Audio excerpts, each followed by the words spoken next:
Hi, everybody. Welcome back to the Inspire Health Podcast. And today we are doing our 12th episode in our newest series called The Illusion of Free Choice, a return to mastering our own lives.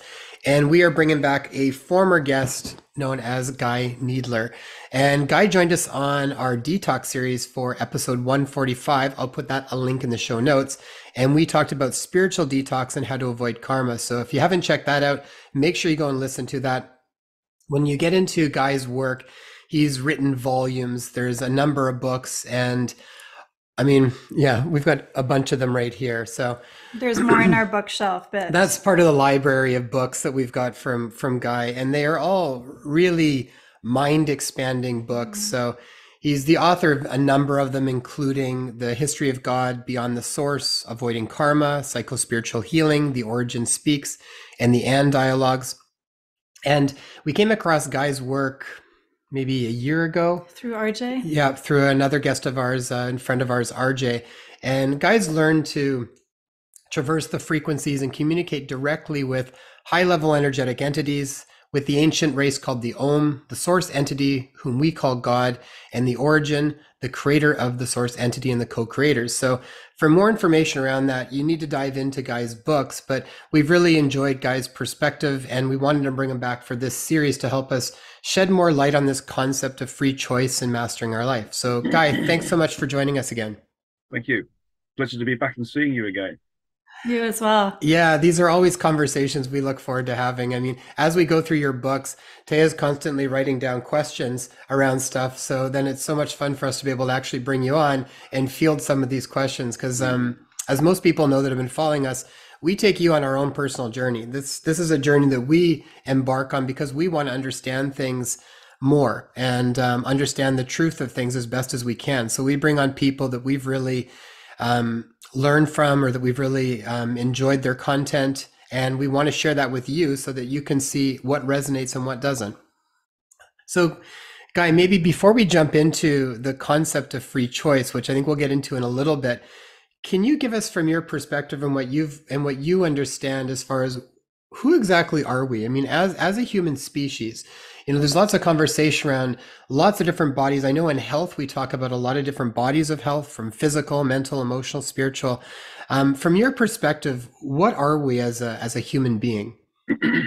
Well, we're not the human body. That is absolutely for certain. We are basically energy and sentience, or a smaller aspect of energy and sentience is projected down from a larger body or larger volume of energy and sentience, which is what we really are. We sometimes call that larger body the higher self, or the oversoul, in Dolores Cannon's QHHT speak. The Hindus call it the Godhead, and I was told to call it the true energetic self. The true energetic self is sentience and energy. The aspect of what we really are is sentience. So we have something called the true sentient self, which is a bit above and beyond the energy side. But the energy side is what the sentience uses to experience, learn, and evolve in different environments. So as a human body, we are not the human body. The human body is just a vehicle that we use for a limited period of time, or event space, to no doubt we'll go back to that later, to experience, learn, and evolve in a particular environment. Now, the Earth is just one environment where the human body is a useful vehicle because of the environmental conditions. Think of it this way: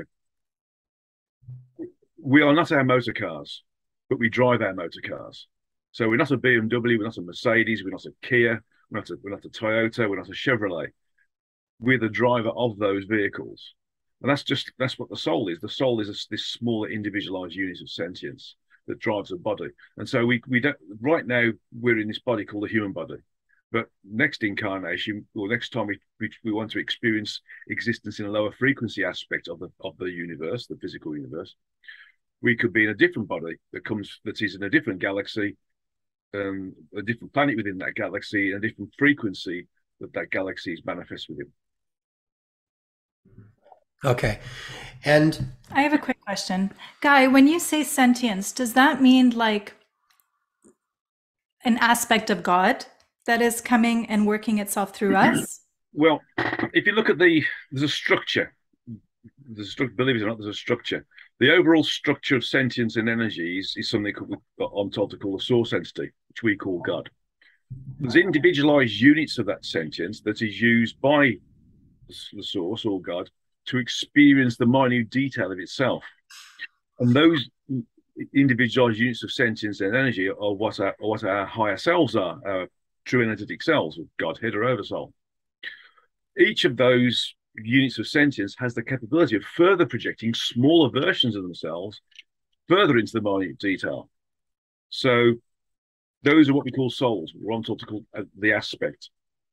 And there's a further level of structure, which is when us as souls can project smaller units of our own sentience and energy into other bodies, human bodies as well. But the level of sentience is not the same. It's dramatically reduced. So we have a structure. We have source, higher self or true energetic self, Godhead, Oversoul, aspect or soul means the same word, and then a shard or a sub-soul. That's the way to think of it. And most of us have probably one or two shards or sub-souls projected from us. Some don't. And there's a potential for each of the higher selves to project 12 aspects or souls into various different functions within the multiversal environments, not just the physical universe as we know it. And there's also potential for us as souls to project up to 12 12 shards or sub-souls into various different parts as well. Now, all of these things happen not when we incarnate, but when we're in the energetic and the higher frequencies, where we can function correctly according to our evolutionary level and the frequencies associated with our evolutionary level. Jason and I were having a chuckle just before speaking with you because we didn't do it intentionally, but we just realized that you are your recording would be the 12th episode that would be airing within the series, and we thought, of course. So there's definitely significance with the number 12.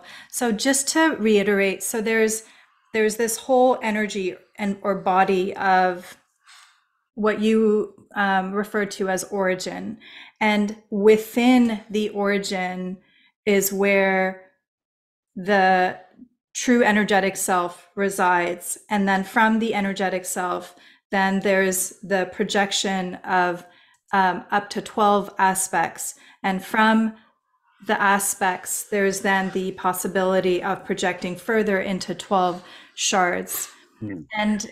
And you had mentioned with regards to that, even as well, as far as the breakdown, like how does the origin maintain its level of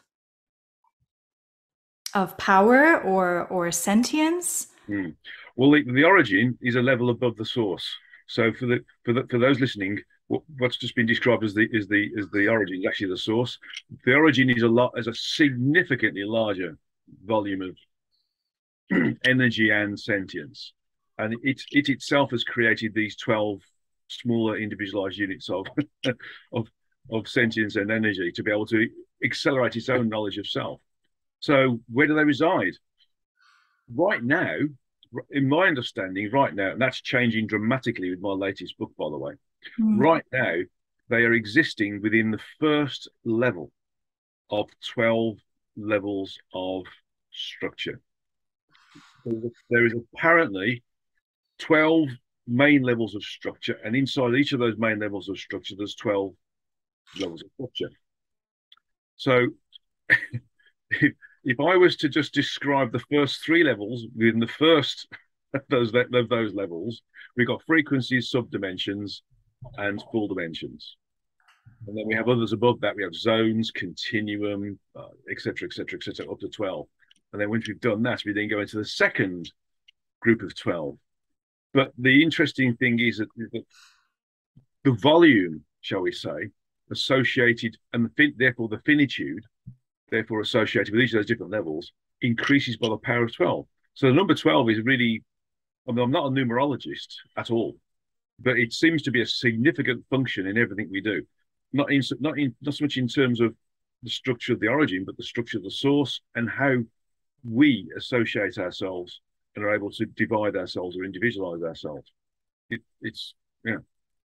Well, it comes up so much in different things like, 12 meridians and 12 cranial nerves. And there's, 12 comes up in a lot of different areas too. So, it sort of shows up right down into the physical when we're talking about it as well. Guy, what I'm wondering is for the regular person that's out there and the concept of life plan. I think this is something that a lot of people wonder about, this sort of intermix between what am I here to do? How do you even connect with your life plan? Is there a life plan that we actually come down here set up to try and move through? And I feel like what's the interplay between sort of free choice and our life plan and destiny and that whole sort of thing? Where do they mix together and where are they separate? Well, the life plan, so to speak, is something that we create based upon our desires to experience, learn, and evolve before we incarnate, before we potentially even consider the location, the frequency, and the body type that we incarnate into, and then obviously the environmental conditions and the potential because we incarnate into a certain family, for example. So we have these things we want to experience. Now those things are goals. So we have this feeling about wanting to be a doctor, for example, a teacher, an engineer. We want one to be somebody who's homeless. We might want to be somebody who's the richest person on the planet. Those are the goals. The free will side comes into how we get there. Yeah. For example, and I use this example quite a lot. So if anybody's listened to some of the other lectures and the World Sanger recordings, I apologize. But if you want to go from New York to Seattle, the goal is to go from New York to Seattle. How you get there is up to you. You can fly there, you can walk there, you can hitchhike there, you can ride a bicycle there, ride a motorcycle there, use a car there, go on a bus, go on a train, etc., etc., etc. Those are the ways in which you could achieve the goal, the life plan, but it's the depth and detail associated with those travel techniques that allow you to get the greater level of detail and the greatest level of evolutionary progression associated with those different methods. For example, if you flew from New York to Seattle, you'd get there very quickly, probably in 4 hours. But what would you see? The seat in front of you, the seat behind you, the passenger either side of you, in the middle row, and maybe some images outside of the window of what you're passing over. If you hitchhiked there, you'd experience a lot more. You experience the environment, the places you have to stop over at, the people you might be hitching with, experiencing what they're experiencing. You might be experiencing, understanding the environment better because you might have to walk through it. So the depth and detail associated with our journey in terms of how we achieve our goals is part of our free will. We might decide that we don't want to walk all the way, we might want to catch a bus and then catch a train and then hire a car. All these different things are the so-called rich tapestry of our ability to experience what we want to experience as part of our life plan. Now, there's a lot of conjecture about, what happens if I fail my life plan? What happens now? Well, we have a lot of different potentials within our incarnation as to what those opportunities for experience are. And if we experience part of them, that's fine. We can always add on to it later, another incarnation. If we experience a lot of one and then nothing of another one, well, maybe it was important to experience that one and we can always do the other one later. So it's not important to whether we complete or even start a particular aspect of our life plan. They're goals, they're opportunities, they're things that, it's like, for instance, it's like going into a theme park and saying, right, I fancy playing on the dodgems, but not doing the shooting exercise. Same thing. Mm. Is it? I guess a couple of questions on that. Maybe first around choice, when you were talking about that we really can make all sorts of different choices depending on the experiences that we want to have. Is there a progression as we incarnate over and over again that we make choices that are more in alignment with who we are, as opposed to, sometimes we make choices where it's like maybe we really resonate and feel a certain way that we should make a certain choice, but then we rationalize our ways out of it and do something that maybe turns out to be not so great. It's sort of being out of alignment with ourselves. As we incarnate more and more, do we tend to make choices that are more inherently aligned with who we are, as opposed to like I guess that's what I'm wondering, because I feel like right now there's even sort of a conversation around when we're making our choices, where are we making them from? Which is it coming from as other people have talked, is it coming from the small self or the ego mind identity, or is it coming from a connection to the higher self? How do choices look different from those places? And is that something that we're supposed to be even like evolving to? Is that something that we do move towards? What we do right now is make choices based upon so-called logic, what appears to be the right thing. What we should be doing is be making our choices based upon our intuition or our clairsentience, which is connection to our higher self or Godhead or oversoul. So when we do make decisions, we tend to get opportunities with our own free will to go down a certain road in terms of the decision process we have.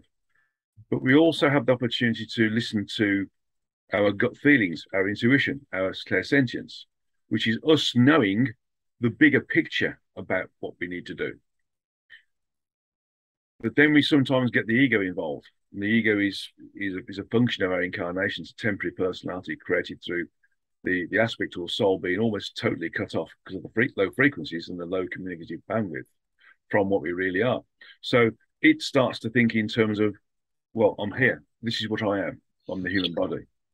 And it works with the constructs of that which it has learned over its incarnation. So then it starts to override those different things. So we have the choice. We have the choice of using logic or the ego, or we have the choice of using our intuition or clairsentience or higher levels of connectivity. The more evolved we are, the more chance we've got of using our higher functions to be able to make decisions. The less evolved we are, we tend to use logic. So the objective is to try to use more higher function decision-making processes and trust them. And as we trust them, that we get rewarded by that, and therefore we become confident and we start to use them more. We rise to the frequencies. They get more and more accurate rather than using the logic side, because the logic side tends to be wrong. We can prove a mathematical equation from the start of the question to the end of the answer by having the steps in between. That's the logical side of it. But the intuition would be, that's the question. Oh, that's the answer, because the answer's already there. It's just that we don't have the information to justify why the answer is the answer, because we haven't used logic. We've used intuition or clairsentience. So that's, and therefore in an existence where we're working with low frequency thoughts, behaviors, and actions, and therefore we need to use logic. If you can't prove it in a logical way, then it's incorrect. So yeah.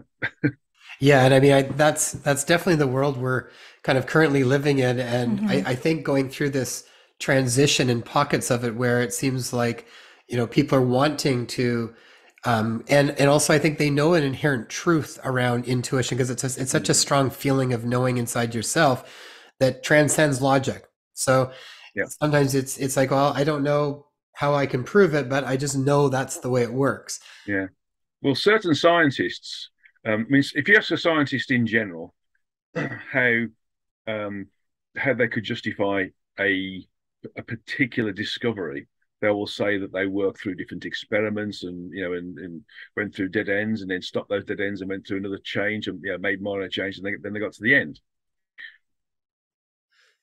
Then they say, well, why did you go that route? And I say, well, I was gut feeling, which is totally irrational for a scientist to use, But they use that and they get away with it. But when you try to present them a paper, for example, that says the same thing, they can't accept that because there's no physical proof of what you're saying. There's no logical steps. So, Guy, yeah. you had, sorry to interrupt, you had spoken about ego and how it's essentially disconnected from our higher self or the true energetic self. So then what role does ego play within our lifetime? Um, well, the ego, again, just to explain it again very, very quickly, is the personality that's created because we get isolated when we incarnate. We're so far down the frequencies that our communicative bandwidth with our normal environment and our true energetic self is reduced down to almost zero. So it's like us normally being able to access everything in the internet instantaneously and knowing everything instantaneously to using an abacus to try to access the internet. It just doesn't work. But the link is still there, clearly. So that means that when we start to interact or interface with the body, we start to almost get this higher sensory deprivation and start to associate ourselves with the body and the environment the body's in. And that creates this personality, this temporary personality that is only associated with the aspect or soul in the body. And that's what the ego is basically. But the thing is, the ego, deep down in its own egoic subconscious, understands that its existence is only relevant to the longevity of the host, the body that it's in. So basically, it tries to maintain that existence as long as possible. So this is why we've got this fight or flight feeling within ourselves, where we do everything we can do to perpetuate our own existence. The ego is never lost in totality. It's just that when we recommune with our higher self, it becomes part of the overall energetic signature stroke personality, and therefore becomes like a drop in the ocean. It becomes part of it, not the dominant personality. It becomes part of the overall plethora of what we are. But it also recognizes that if we start to work on ourselves and become higher frequency, we do start to increase our communicative bandwidth a little bit, and then a bit more, and then a bit more. And so we start to be able to communicate in a very rudimentary way or very slow way with that and what we are. And in doing so, if we progress even further, we start to understand who we are totally, become aware, self-aware, and enlightened, if you want to call those words. When we know that, we've basically mastered incarnation, and there's no need for the ego because it doesn't actually exist. It's just part of what we are. So it fears that, and it will do everything it can do to stop us from becoming a higher frequency. So in effect, what it does is it puts all sorts of doubts and fears and concerns and worries and conjectures in our mind to stop us from moving up the frequencies and becoming higher frequency and more connected. And it'll even use our own spirituality against ourselves. Mm. Things like, oh, I don't need to do any further work. I've made it now. The work is never ending, And the number of individuals who've hit that particular barrier and stayed there, and then they don't realize that they're slowly dropping down because it's so easy to go down the frequencies compared to going up them, that the ego wins. And the ego is a really resourceful, ultimately patient, and extremely sneaky aspect of us. But we do need it because we're here. So it is useful at times. So, Guy, when you had mentioned that, then is mastering our own life then when we transcend the ego? We can never transcend the ego in terms of because we're incarnate, because it's actually part of what we are while we're incarnate. But we can work with it, and we can sort of not so much we can't compartmentalize it, we can't ignore it, but you have to work with it. But what we can do is move beyond it, so we can be in the physical but not of the physical. We can start to be able to manipulate our environment. We can start to change our thought processes based upon a higher level of understanding and knowledge. And so we can become masters of our own destiny because we understand it. It's like previously we've had the stress and the concern about going from the outside of a maze, which has got 12-foot walls, to the middle of the maze, then coming out again. Whereas now we can see over the top of the maze and we know exactly the fastest route. That's the sort of difference. And so we can start to navigate through our incarnation without incurring any karma or links with people or low frequency thoughts, behaviors, and actions, or addictions to physical things like materialism, status, wealth, position, power, those sorts of things. And we just work through it, knowing who we are, what we've got to achieve, doing what we need to do to achieve what we need to achieve, and then moving on to the next, and leaving no ripples anywhere. And when we can do that, we've mastered the incarnation. We don't need to do. We don't come back, and that's where we get this ascended master terminology from, because we've mastered incarnation. We can come here. We interact with everything around us, but we interact in an absolutely perfect way. No karma, no links, no debts, everything. Really clean. From that place, Guy, are you still tempted? Do you still get the temptations of the physical world, of the desires, of the addictions, things like that? Or from that place, is the temptation even gone?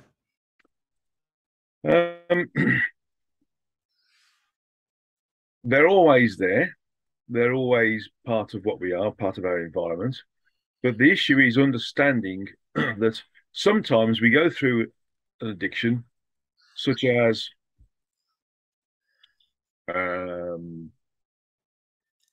feeling of the need to have something. Mm-hmm. But then when you've got it, it doesn't mean anything. You've just gone through the process of, okay, I didn't need it anyway, but I've got it.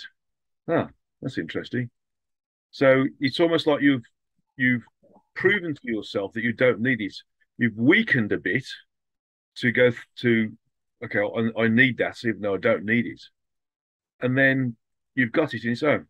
Okay, I've got it now, and it's meaningless. So then you can let it go totally. Now, letting it go totally could be that you still own it, but it doesn't own you. Make any sense? Mm-hmm.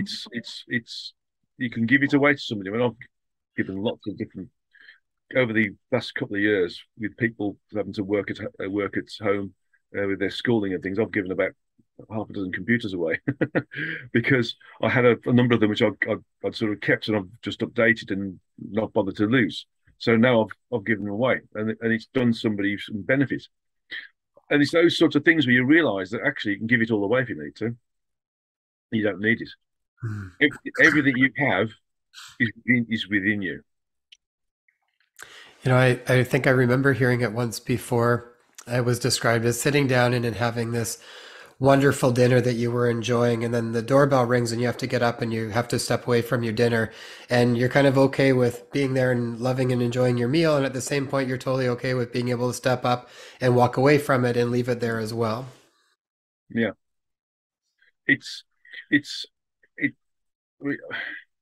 I noticed a long time ago, fortunately, that the things that would affect me, disappointments, concerns, worries, no longer do. I just deal with them. If something happens, I just, okay, what's next? This is an interesting experience. What's next? How am I going to get out of this? For example, like you get to the airport and your flight's cancelled. Ah, right, okay. How your car's in a certain airport, but the only flight you can get back to your own country is 200 miles away. So you have to think about, well, okay, I got to get back to the airport.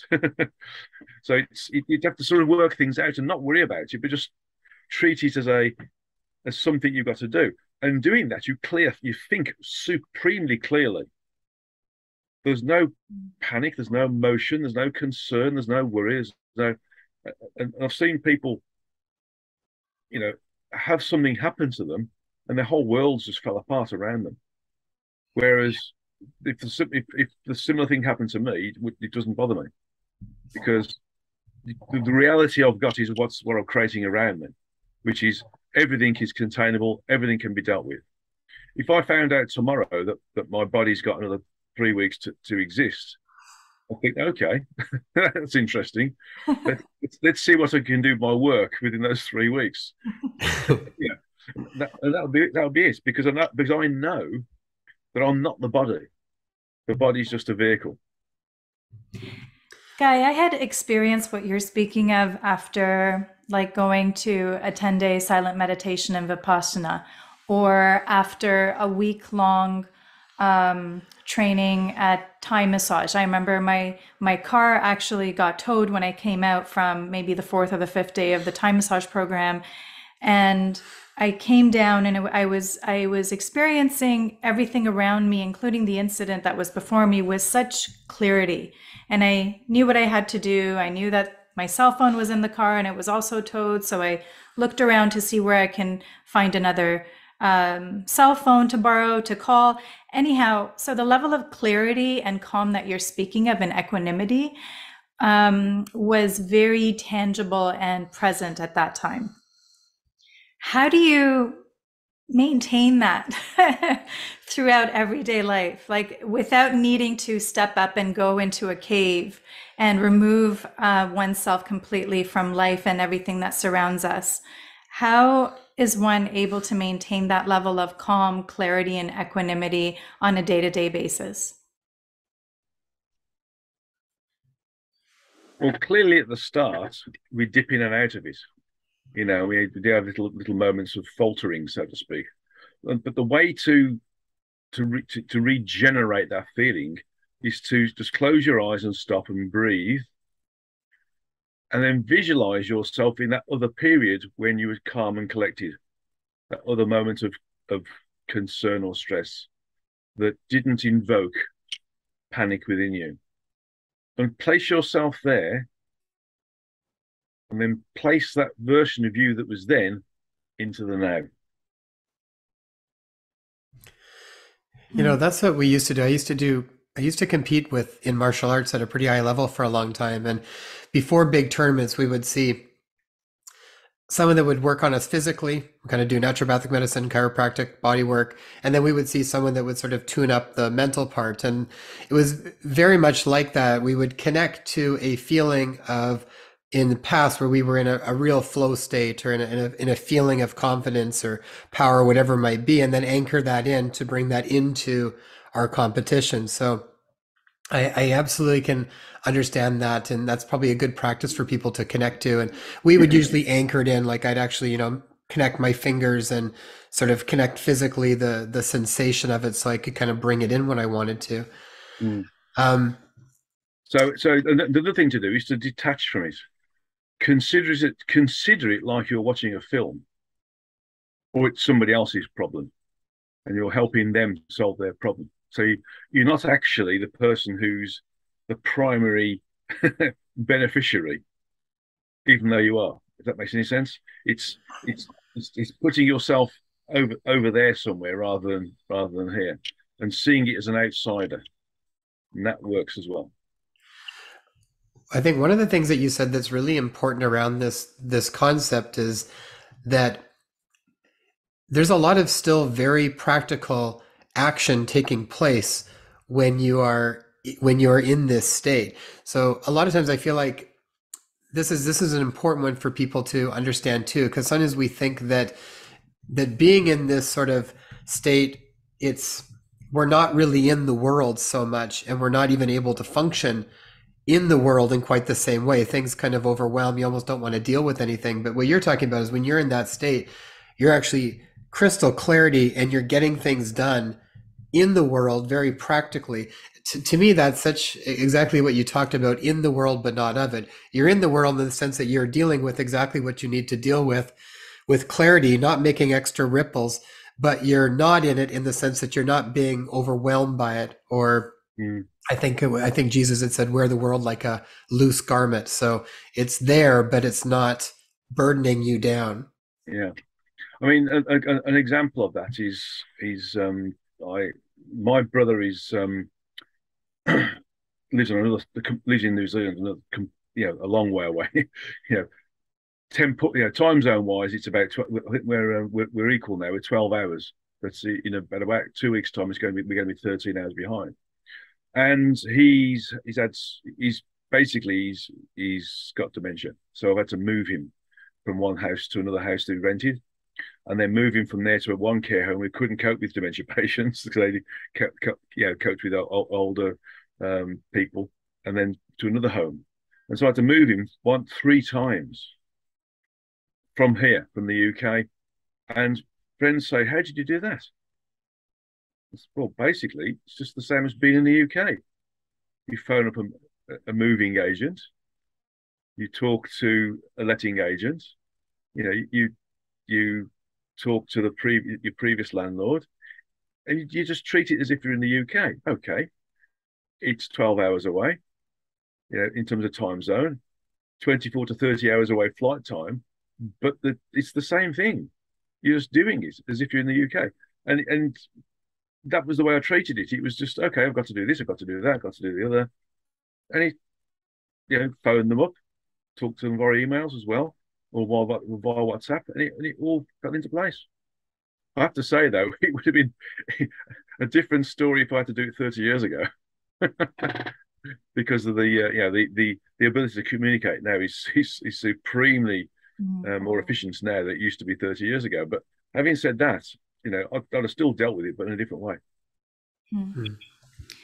I have a question for you with regards to what you just spoke of, and as far as going back to that particular place in time where you had a particular experience in order to reap the benefits of the way you interacted or we showed up within a stressful environment. What role, the question that came up for me was, what role then does plant medicine play initially when someone hasn't had that experience of equanimity or clarity or connection to their spirit realm or the realm beyond the physical? And then how can that turn into an addiction like any other? Right. Let's separate out the addiction from the plant medicine. Firstly, if the individual has no experience of anything spiritual or alternative from medicine's perspective, or should I say original, rather than alternative, then they won't understand it, because unless they're taught or they have a natural interest, they'll turn off. So you don't need to tell them. You just need to say this is medication. You don't need to tell them whether it's standard medicine in terms of the Western world medicine, whether it's Chinese traditional herbal medicine, whether it's homeopathics, or whether it's some form of batch flower remedy, for example. You don't need to tell them what it is. Just say this is medication. It's going to be good for you, and it'll help you to get better. But in terms of addiction to things like addiction to medicines, people get used to a physical focus that potentially makes them feel better, or that they think is maintaining their existence. And when people have that, taking it away from them will make them ill, because they believe that focus is keeping them healthy. So what we need to do with addiction is to say, actually, you don't need this, and you can tell them a story such as, we've done blood tests and this isn't providing any additional help for you now. Your body is capable of maintaining itself on its own. Now, they might go through a bit of cold turkey, for example, if it's a narcotic of some sort, but you could say that's the body adjusting itself. So we have to work with them and describe things in a way that they will understand, but is not specifically putting them down a road that they don't want to go down. So you have to be a bit of a chameleon. A true spiritual individual doesn't just work with spiritual people; it works with all sorts of people on their level. Doesn't mean you got to swear at everybody, or if you're speaking with people of a low frequency thought process. But what it does mean is we need to understand them and how they work, and then work in that way, still to their benefit, but in a way that they will understand. And that's the way to work. It's difficult. I'm not, What are your insights specifically with regards to ayahuasca or marijuana? I mean, marijuana, particularly in Canada, because we live here just on the West Coast, it's become so prevalent. It's become legalized. Excuse me. And for the past 3 years, it's been legalized, and it's everywhere. It's at every corner. And I'm just wondering what your thoughts are on marijuana specifically, ayahuasca, mushrooms, Well, these there's sort also of. lots of people that are engaging into things like ayahuasca or ibogaine in order to sort of Break the break veil. apart the barriers, I think, that they've been in to have a different experience. And I think what we're wondering is, where are the benefits of that, and are there benefits to that, and then when can that in itself actually be pulled into almost an addiction, that then we need that experience in order to, we're sort of outsourcing it to something else rather than from ourselves. Well, quite clear the addiction is the experience, and with most narcotics, the experience is that the body is made so low frequency by that narcotic, whatever it is, that the not so much with marijuana or ayahuasca because it's not that powerful, but things like crack cocaine, crystal method, those sorts of things, LSD in the old days, they reduce the frequency of the body so much the soul can't stay there, so it gets ejected out, it leaves. But in a lot of cases, that leaving is done in a conscious way. So it's almost similar to astral traveling, for example. Depending upon how much of a shock it is to the body, depends upon how far the soul gets projected out or gets ejected out. So if they go into the lower frequencies, they start to get what's called a bad trip, where they start to see lower astral entities and other incarnate entities that are in the next frequency up. If it's a really bad shock to the body, they go even further out. They may go to the sixth or seventh frequency, which is the higher level, the higher astral levels, where they start to see more benevolent or nicer astral entities, if you want to call it that, and other incarnate entities or even energy uh, entities who exist on that level in this environment as well. So there you get the good and the bad trip. Now, they would seek the good trip because the good trip is what they enjoy what they're seeing. So what we've got there is an experience, an instantaneous experience based upon taking a physical product. Physical product could be ayahuasca, it could be magic mushrooms, it could be et cetera, marijuana. The thing is, it's a mechanical method of experiencing what you can do through meditation, provided you're patient enough and dedicated enough and go deep enough. You can move the consciousness or the sentience out of the body and move around the environment and beyond the environment. So at the end of the day, why would you want to spend money on something that you can do for free? and why would you want to do something that the body gets damaged on? Because the function of the frequencies associated with drugs actually affects the soul as well. So it's not good. Oh, can you speak a little bit more about that? Well, in effect, it creates it makes the soul experience low frequencies itself, when the soul is actually a higher frequency volume of sentience and energy, and so that it sort of, what's the word for it? It scars it, was one way to describe it. And so when the soul leaves the body naturally, or the demise of the body, there's aspects of it which are affected by this low frequency um, exposure to things like drugs, etc. And so the soul, the aspect, can't recommune with the higher self.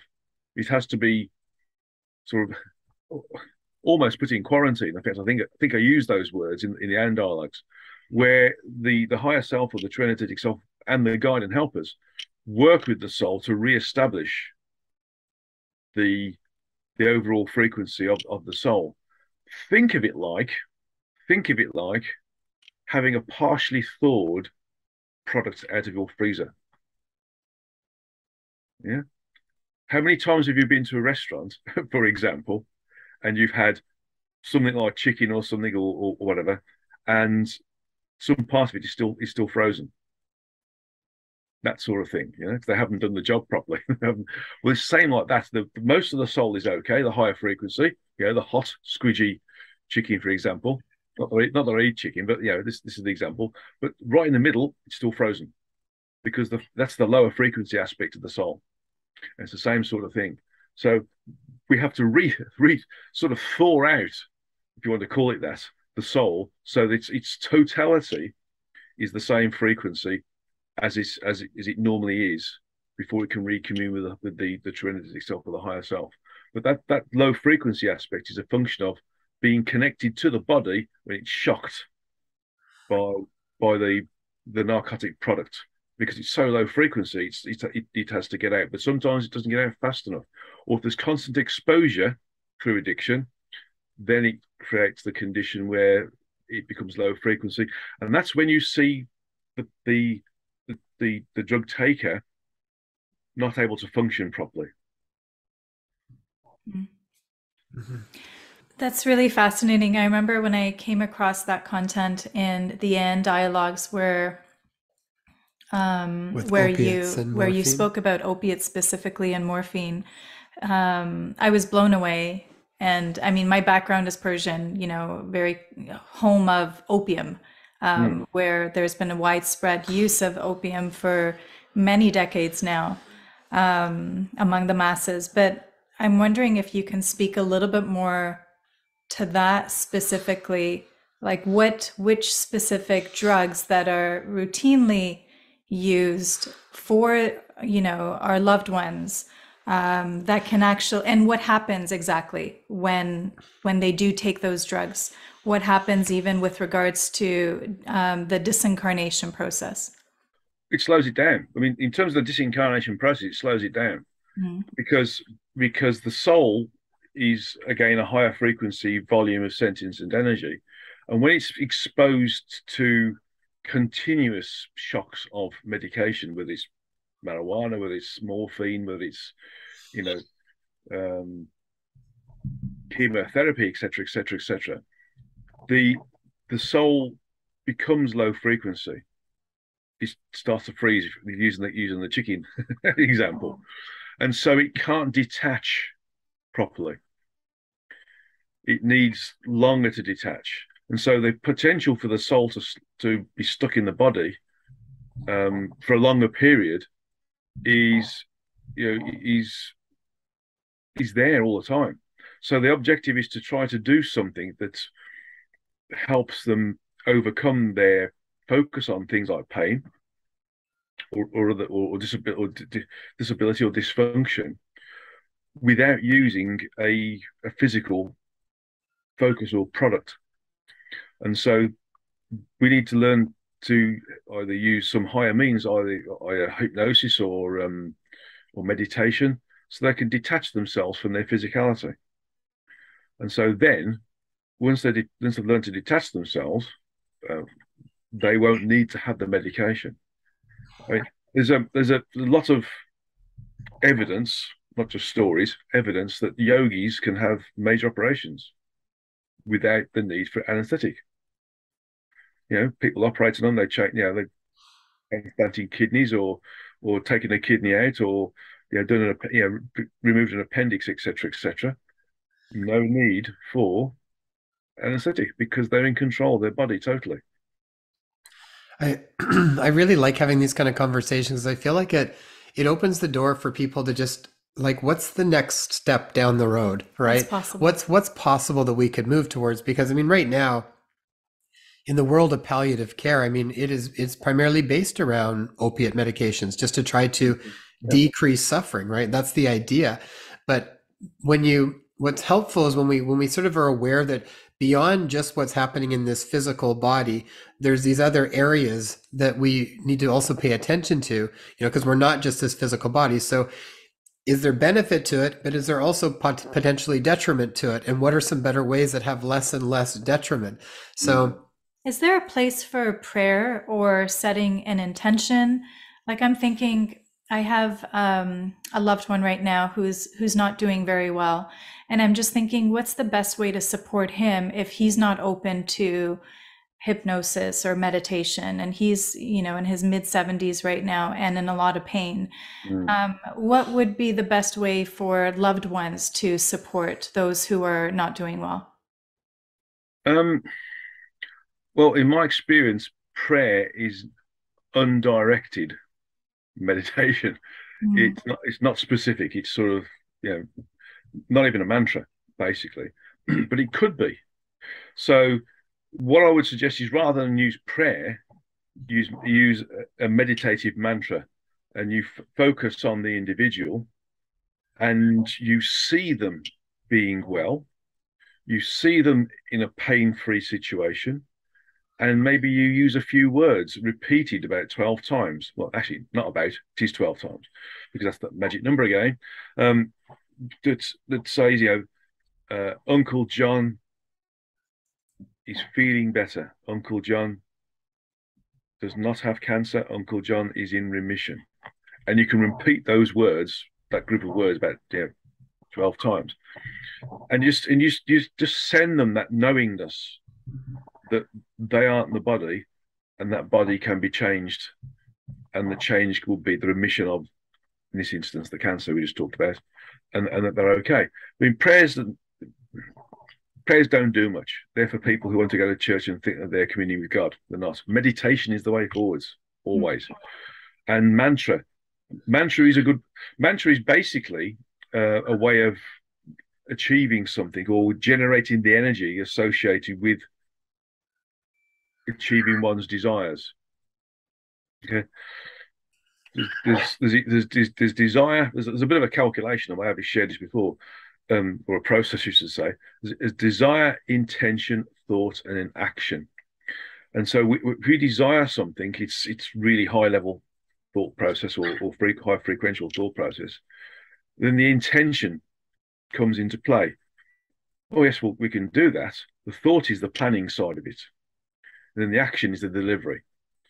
And so if we can get the action to be that this person is going to be well, or is not going to suffer, because it might be their life plan to lead in this particular way. And so what we can do is to make their transition easier by making them have less pain or less fear, or give them a level of understanding, and then just transmit to them, and that's better. So a mantra is really a way of focusing the mind and on a certain outcome, and the focus of the mind on a certain outcome is a function of meditative focus as well. Thank you. And do those words specifically matter? So, for example, if someone's life plan is to use this particular time as an exit point, and you're sending them good health and remission and clarity, does that land for them in the way that it's meant to, that would be in the highest good for them? It confuses them. It confuses the energy.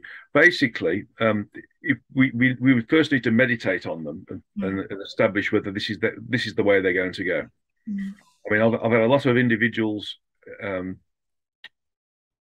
come to me saying, "Oh, my father's got stage 3 bowel cancer or something. Can you make him well?" Well, no, meditate on him. And I think, well, he's going to go in 3 days.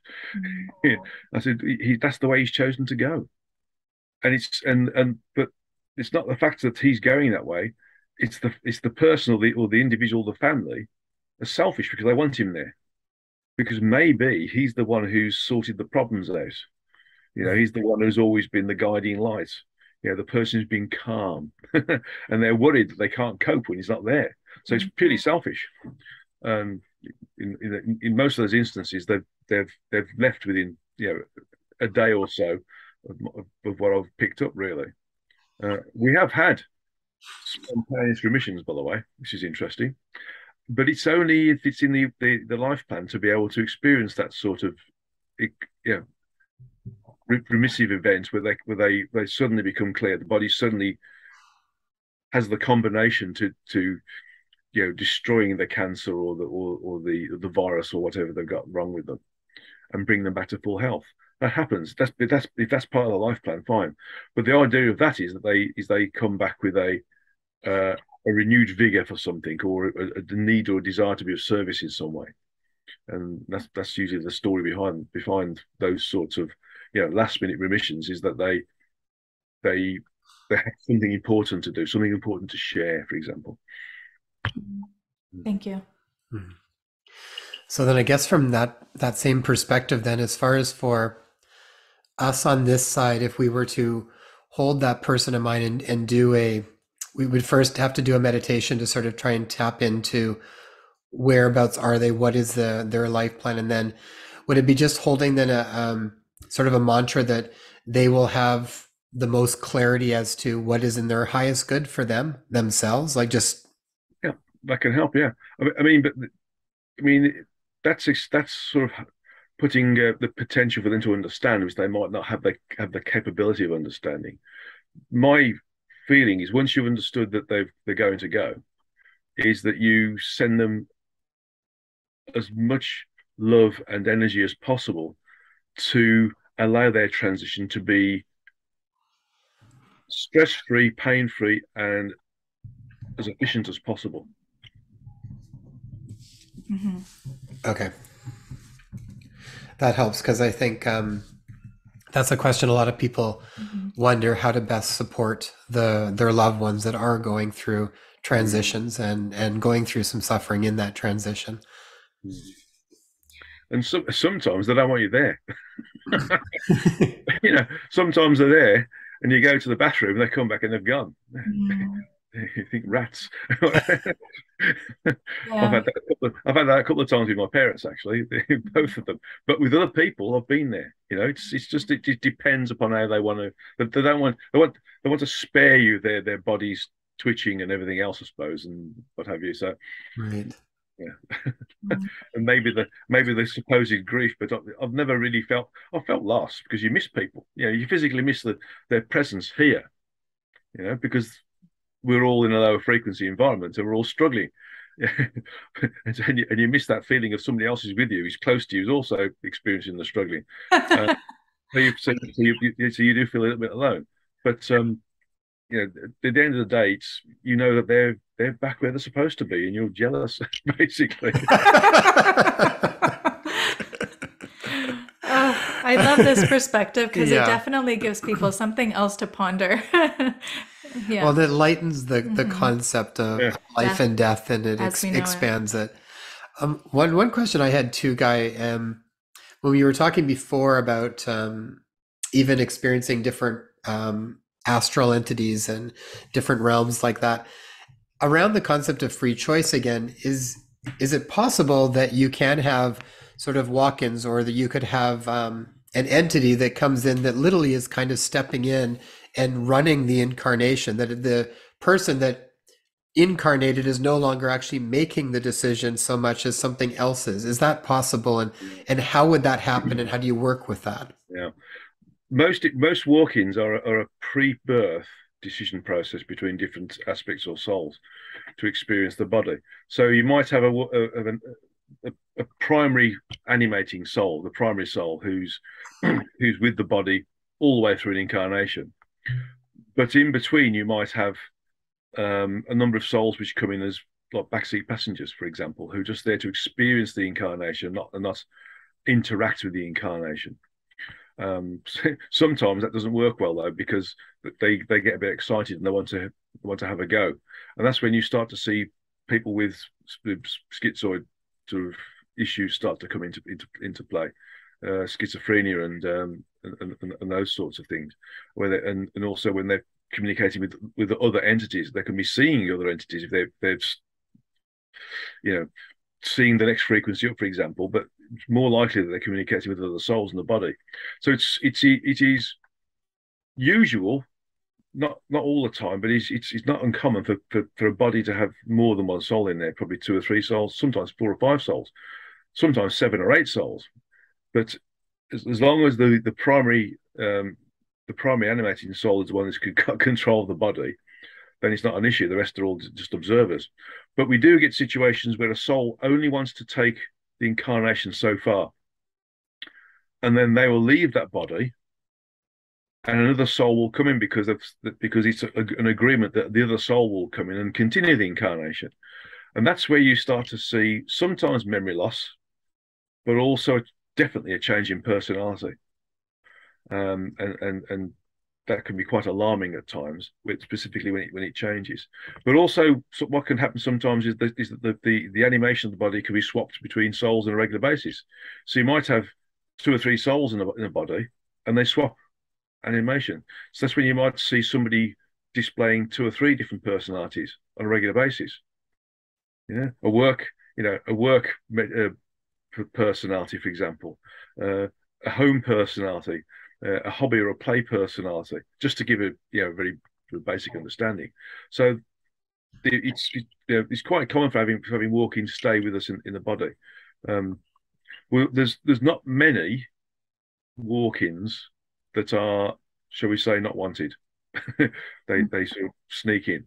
The only time that happens is usually when the body is abhorrently low frequency, such as imbibing lots of alcohol of the wrong strength, for example, or going with drugs.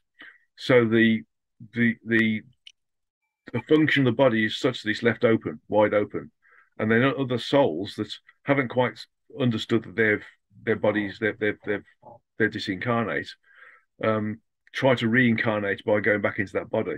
And so you find out that certain people who are drunk, or shall we say paralytically drunk, display a completely different personality to what they would do if they were sober.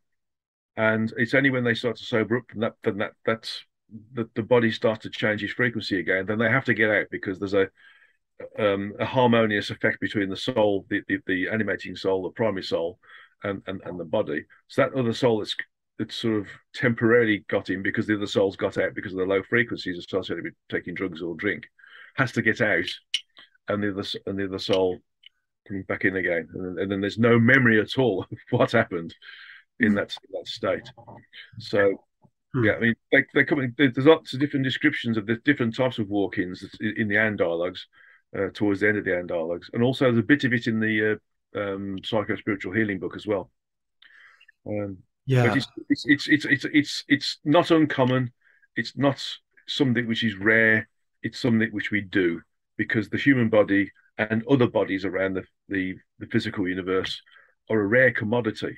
And there are countless billions upon billions and trillions of souls who want to experience being in the low frequencies of the physical universe because it's a massive evolutionary accelerant. It's hard work. Yeah.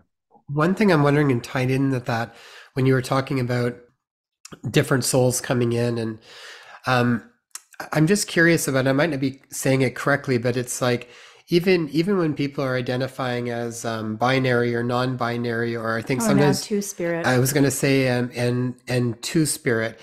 Is that the same sort of thing where there's like a female and a male energy that are there and it kind of moves back and forth? So, or is it a distortion of? I'm just wondering from your perspective, what have you seen with that, or what do you feel is going on with some of that? Because that definitely is something that's coming up much more than in the past, and I'm curious as to. And is it being superimposed on the masses in order to create something that is not in truth, or is it something that's actually happening and evolving due to where humanity is at this time? Or yeah, in terms of so-called male and female energies, souls don't have that because it's just a function of our reproduction process here. In this particular form factor, this particular body type.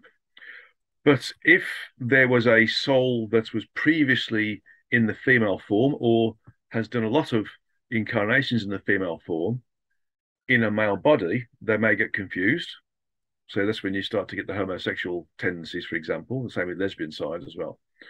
But if you have two souls in the same body and one is integrated into the male or female form, and he's okay, and the other soul is maybe sharing the animation, and because the one soul may be predominantly being used in certain experiences because they've got that in previous incarnations, and the other soul will be used in other experiences because they've got that in other incarnations.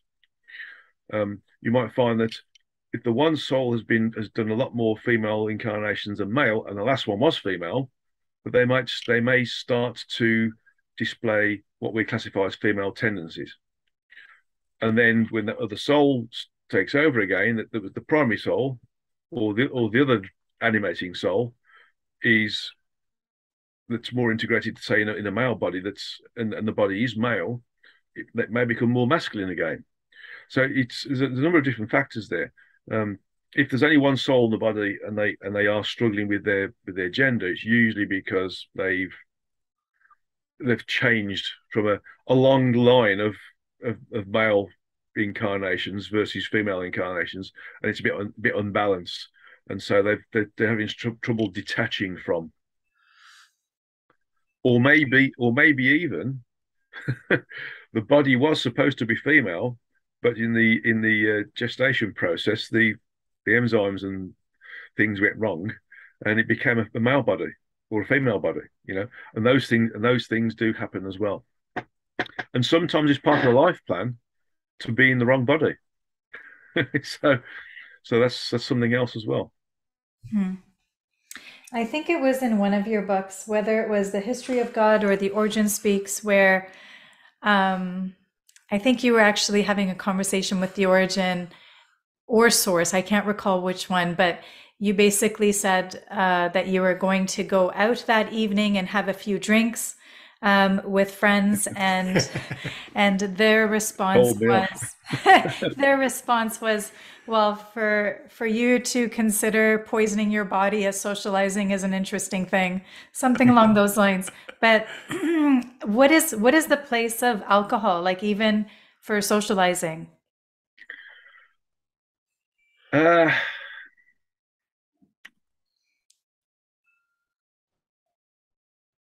With all things physical, it's all about mediation, isn't it? Experiencing it, but not being addicted to it. So the thing is, if you smoke or you drink or you like chocolate or you like certain clothes or you like certain jewelry, are those things that you enjoy interacting with, but that's it? Or do you depend upon them? And without doubt, alcohol is a frequential suppressant, so it will bring you down. So if you drink too much of it, you don't bother meditating afterwards. You won't get there. It does lower the frequencies because it's not a natural function of the body. Maybe there are times when we were scavengers, or in the medieval times when we pick up apples that were sort of going rotten because we need to have the food, and they might sort of start to ferment in our stomach, and then we get a little bit drunk or tipsy. That would be the same thing. But that's not intentional. Whereas if it's intentional, it's because we're addicted to the feeling of the buzz of the drug, the buzz of the alcohol, etc. So that's a different thing. So experiencing it from a social perspective, provided you are not addicted to it, is sort of okay. But don't, if you want to really progress spiritually, avoid. Yeah. What about diet, Guy? What have you learned about our intake of different foods, fruits, what have you?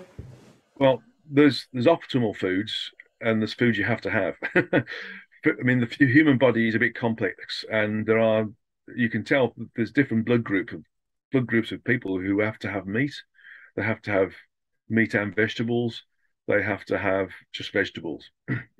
So we have to consider that the body is attuned to various different things based upon the ancestry of that bloodline, so to speak. But in essence, the best foods to have are root vegetables and fruits, where you're getting all, and sometimes even fungi, where you're getting all the proteins and the sugars and the carbohydrates that the body needs, but you're not basically ending the life of another entity that has a level of sentience associated with it, such as the animals, for example. So, I mean, I love raw vegetables. I mean, the energy there is fantastic. Same with things like apples and mangoes and apricots, and oranges. The energy with a fresh vegetable, or fresh root vegetable, or fresh fruit is fantastic. If you cook it, just cook it enough so you've got this what they call it al dente feeling, where it's still a little bit crunchy, because then you're still maintaining the energy associated with it, not losing. It's becomes mushy. You've lost it. It's gone. It's gone into the water and into the atmosphere. So really, it's about understanding that we don't need to eat meat unless there's a specific genetic issue surrounding your body needing a certain type of protein, enzyme, or carbohydrate, or whatever or vitamin, and work with that. But the best thing to do is not to, if you can eat vegetarian, do so.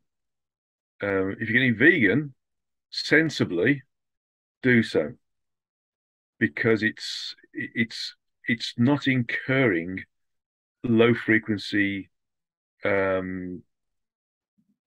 animations, because the animals that aren't treated very well at all when they're slaughtered at all, And if you look after animals and they die naturally, and then you eat them, that's a different thing again. So if we worked like we used to work in the medieval times, where we keep an animal for as long as possible, because they would give us new calves, for instance, they would give us new sheep, they would give us milk, cheese, butter, etc. And then we kept them because that's what they were giving us.